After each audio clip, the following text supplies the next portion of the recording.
আপনি কি জানেন পৃথিবীতে এমন একটি দেশ রয়েছে যেখানে ৯৬ বছরে একটি সন্তানও জন্ম হয়নি? শুনতে অবাক লাগলেও এটাই বাস্তব। ভিডিওটি শুরু করার আগে একটি রিকোয়েস্ট থাকবে, আমার চ্যানেলটি সাবস্ক্রাইব করে একটি লাইক, একটি কমেন্ট এবং ভিডিওটি আপনার ফেসবুক প্রোফাইলে শেয়ার করে পাশে থাকবেন। সবসময় চেষ্টা করব রহস্যময় ভিডিও নিয়ে আপনাদের সামনে হাজির হওয়ার জন্য। শুরু করা যাক। বিশ্বের সবচেয়ে ছোট দেশ, কিন্তু এখানে ১ শতাব্দীর কাছাকাছি সময় ধরে কোনো শিশুর জন্ম হয়নি। আজ জানব এই রহস্যের আসল কারণ। দেশটির নাম ভ্যাটিকান সিটি। অবস্থান দক্ষিণ ইউরোপে, ইটালির রাজধানী রোমের ভেতরে অবস্থিত এই দেশটি, যার আয়তন মাত্র ৪৯ হেক্টর বা ০.৪৪ বর্গ কিমি, মানে প্রায় ৪,৭২,০০০ স্কোয়ার ফিট।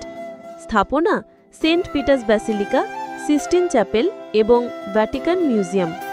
দেশটির রাজধানী ভ্যাটিকান সিটি নিজেই, যার প্রতিষ্ঠা ১৯২৯ সালে ল্যাটেরান ট্রিটি মাধ্যমে ইতালির থেকে স্বাধীন রাষ্ট্র হিসেবে স্বীকৃতি পায়।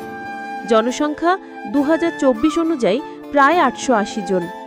শাসন ব্যবস্থা ধর্মীয় রাজতন্ত্র, পোপই রাষ্ট্রপ্রধান। নাগরিকত্ব জন্মের মাধ্যমে নয়, বরং ধর্মীয় বা সরকারি কাজের কারণে দেওয়া হয়। ভাষা ইতালীয়, অফিসিয়াল এবং ল্যাটিনও ব্যবহৃত হয়। কেন ৯৬ বছরে কোনো শিশু জন্মায়নি? কোনো হাসপাতাল বা ডেলিভারি রুম নেই। প্রসবের জন্য নিকটতম হাসপাতাল রোমে।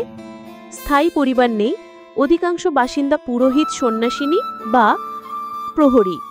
নাগরিকত্ব নিয়ম, জন্মের ভিত্তিতে নাগরিকত্ব মেলে না সেখানে।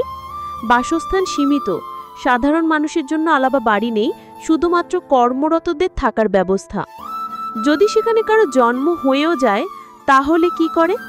যদি কেউ ভ্যাটিকানে জন্মায়ও, তাকে তখনও ইতালির নাগরিক হিসেবে গণ্য করা হবে, কারণ আইন অনুযায়ী এখানে জন্ম নিয়ে নাগরিক হওয়া যায় না।